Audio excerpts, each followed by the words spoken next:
Social മീഡിയയിൽ കഴിഞ്ഞ ദിവസങ്ങളിലൊക്കെ ചർച്ച ചെയ്യപ്പെട്ടത് ദളപതി 69 എന്ന ചിത്രമാണ്. വിജയുടെ കരിയറിലെ അവസാന ചിത്രം എന്ന ലേബലോടെ എത്തുന്നതുകൊണ്ട് തന്നെ അല്പം ഇമോഷണലായി ആരാധകർ കാത്തിരിക്കുന്ന വിജയ് ചിത്രമാണിത്. ഇപ്പോൾ ചിത്രത്തിന്റെ മറ്റു ചില അപ്ഡേറ്റുകൾ കൂടി കോളിവുഡിൽ നിന്നും പുറത്തു വരികയാണ്. സൂര്യനായകനാകുന്ന കങ്കുവയിലെ വില്ലൻ വേഷത്തിന് പിന്നാലെ വിജയുടെ വില്ലനായി കൂടി ബോളിവുഡ് താരം ബോബി ഡിയോൾ എത്തുന്നു എന്ന വാർത്തയാണിത്.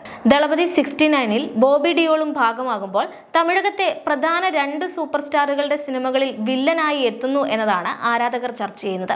അനിമൽ എന്ന ചിത്രത്തിലെ ഗംഭീര പ്രകടനത്തിന് പിന്നാലെ ജൂനിയർ NTR നായകനാകുന്ന ദേവര, നന്ദമൂരി ബാലകൃഷ്ണ നായകനാകുന്ന NBK 109, പവൻ കല്യാണിന്റെ ഹരഹര വീരമല്ലു എന്നീ സിനിമകളിലും ബോബി ഡിയോൾ അഭിനയിക്കുന്നുണ്ട്.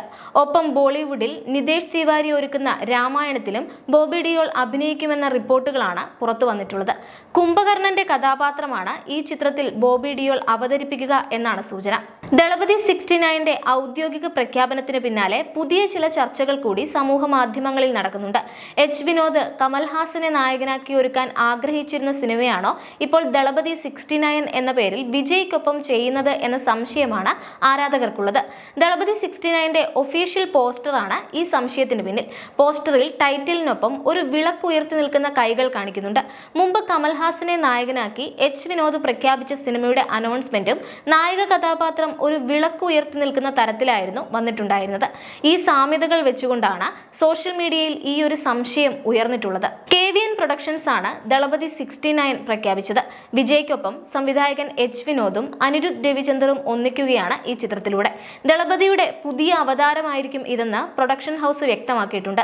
ഈ വർഷം ഒക്ടോബറിൽ ചിത്രീകരണം ആരംഭിക്കുന്ന സിനിമ 2025 ഒക്ടോബറിൽ തിയേറ്ററിലേക്ക് എത്തും. ആരാധകരെല്ലാം പ്രഖ്യാപനം അറിഞ്ഞപ്പോഴേ ആവേശത്തിലാണ്. ആരാണ് നായികയായി വരുന്നത്, മറ്റ് താരങ്ങൾ ആരൊക്കെയാണ്, അങ്ങനെ കുറേ ചോദ്യങ്ങൾ ഇതിനിടയിൽ തന്നെ സോഷ്യൽ മീഡിയയിൽ ഉയർന്നിട്ടുണ്ട്. വൈകാതെ തന്നെ ആ വിശേഷങ്ങളും അറിയാനാകും. ആരാധകർക്ക് ആവേശം നൽകുന്ന പ്രഖ്യാപനങ്ങൾ ഉടൻ തന്നെ ഉണ്ടാകുമെന്നും മറ്റ് താരങ്ങളെക്കുറിച്ചും അണിയറ പ്രവർത്തകരെക്കുറിച്ചുമുള്ള വിവരങ്ങളൊക്കെ ഉടനെ പങ്കുവെക്കുമെന്നും KVN പ്രൊഡക്ഷൻസ് അറിയിച്ചിട്ടുണ്ട്. സിനിമയെക്കുറിച്ചുള്ള കൂടുതൽ വിവരങ്ങൾ അറിയാനായി അക്ഷമയോടെയാണ് ആരാധകർ കാത്തിരിക്കുന്നത്. കലാമൂല്യമുള്ളതും നിലവാരമുള്ളതുമായ സിനിമകൾ നിർമ്മിക്കാറുള്ള വെങ്കട് K നാരായണയാണ് KVN പ്രൊഡക്ഷന്റെ പേരിൽ ഈ ചിത്രം നിർമ്മിക്കുന്നത്. ജഗദീഷ് പളനിസ്വാമിയും ലോഹിത് NKയുമായി ചേർന്നാണ് ദളപതി 69-ന്റെ നിർമ്മാണം.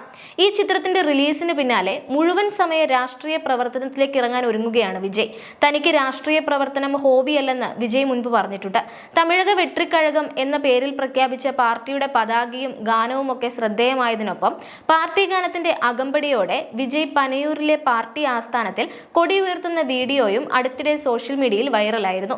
2 വർഷത്തിനു ശേഷം നടക്കാനിരിക്കുന്ന നിയമസഭാ തെരഞ്ഞെടുപ്പിൽ ജയിച്ച് ഭരണം പിടിക്കുകയാണ് ലക്ഷ്യമെന്ന് വിജയ് മുൻപ് തന്നെ വ്യക്തമാക്കിയിട്ടുണ്ട്. നേതൃത്വത്തിലെ പ്രമുഖർ ഇത്തവണ തന്നെ ലോക്സഭാ തെരഞ്ഞെടുപ്പിൽ മത്സരിക്കണമെന്ന ആവശ്യം മുന്നോട്ട് വെച്ചിരുന്നെങ്കിലും 2026-ലെ നിയമസഭാ തെരഞ്ഞെടുപ്പ് ലക്ഷ്യമിട്ടായിരിക്കണം പ്രവർത്തനമെന്ന് വിജയ് നിർദ്ദേശിക്കുകയായിരുന്നു.